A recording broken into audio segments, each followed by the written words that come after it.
Sebagai penguasa Dayan, pengaruh Luogan pada Dayan Yu hampir dalam segala hal.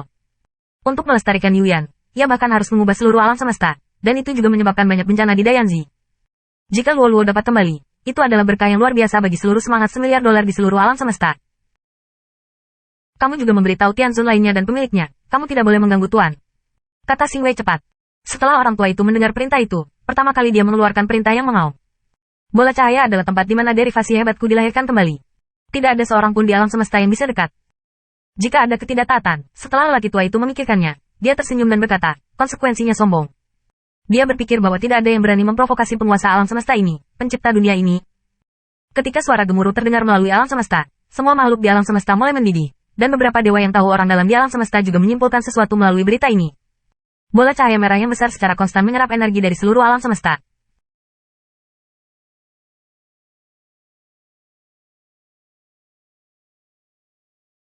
Berlalunya energi Dayanzi tidak diamati oleh orang biasa, bahkan Tianzun tidak bekerja.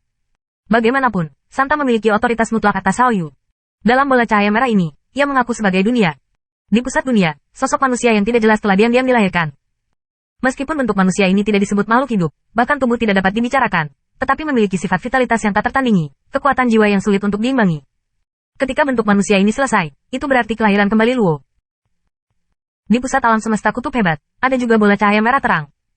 Tubuh manusia yang lengkap telah terbentuk dalam bola cahaya, dan orang ini adalah orang suci dari gembala.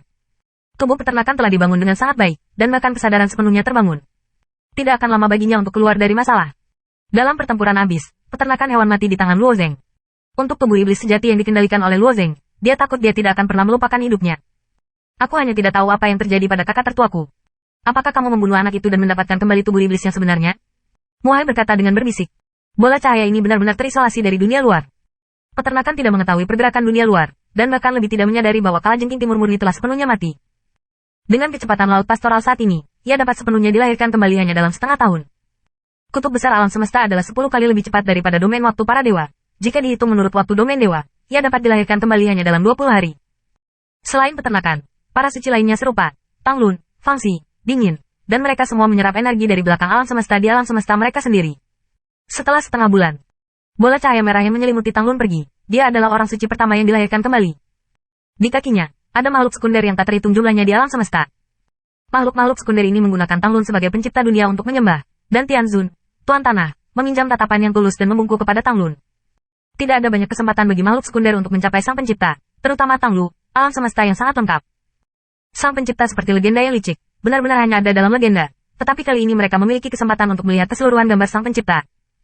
Dapat menghadapi penyembahan makhluk-makhluk sekunder, Tanglun hanyalah tangisan dingin, seluruh orang menghilang dari alam semesta. Dewa-dewa itu, wajah para tuan tanah tiba-tiba mengeras di wajah mereka, dan mereka tidak tahu mengapa sang pencipta memiliki kemarahan yang begitu besar. Kemarahan Tanglun tidak ditujukan pada makhluk-makhluk sekunder ini. Dia kesal karena dia begitu ceroboh sehingga dia akan mati di tangan gadis bermata merah dan dibakar hidup-hidup.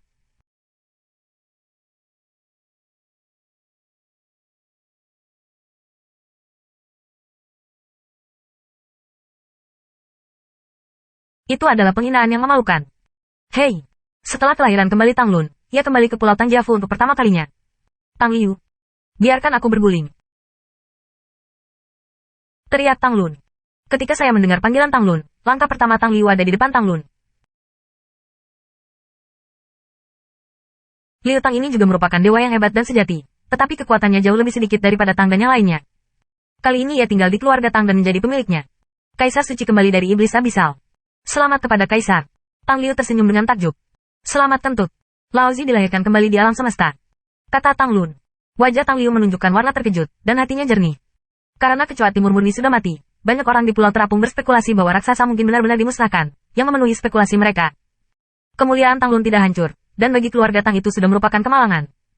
Katakan, apa yang terjadi pada dunia para dewa? Apakah kembalinya suci murni? Tanya Tanglun. Tang Liu melengkungkan tangannya dan berkata, kemuliaan suci-suci murni telah runtuh. Dia takut dia sudah mati. Apa? Mata Tanglun tertegun dan wajahnya luar biasa. Apa yang kamu bicarakan? Tanglun tidak melihat pemandangan Yin dan Yang Dingding. Ketika dia ingin datang, bahkan jika timur murni benar-benar dihitung oleh Luo Zeng dan Kaisar Qing, itu bukan masalah besar. Mereka adalah orang suci. Mereka dapat dilahirkan kembali. Sekarang Tang Liu berkata bahwa kecoa timur murni sudah mati. Bagaimana bisa Tanglun percaya?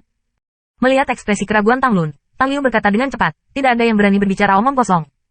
Lebih dari sebulan yang lalu, itu memang runtuh oleh satu sisi alam semesta. Arah kesimpulan adalah arah dari Yuseng yang murni. Bagaimana mungkin?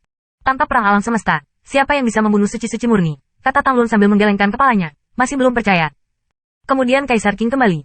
Dia memimpin anak-anak keluarga untuk membantai pulau terapung di timur dan merampok timur, kata Tang Liu lagi.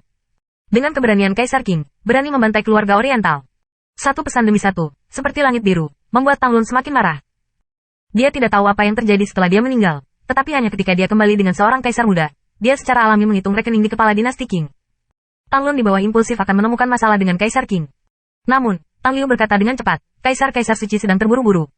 Kaisar King berani merampok keluarga timur. Jangan takut. Jika Kaisar-Kaisar suci pergi sendiri, saya khawatir itu tidak akan murah.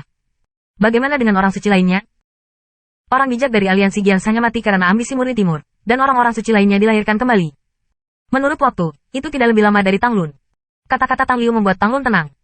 Sebelum Kaisar King membuka identitasnya, Tanglun sudah mati. Tanglun tidak tahu bahwa Kaisar King adalah Yue Luliu, dan dia tidak tahu apa yang dilakukan Kaisar King untuk merampok Pulau Terapung Timur.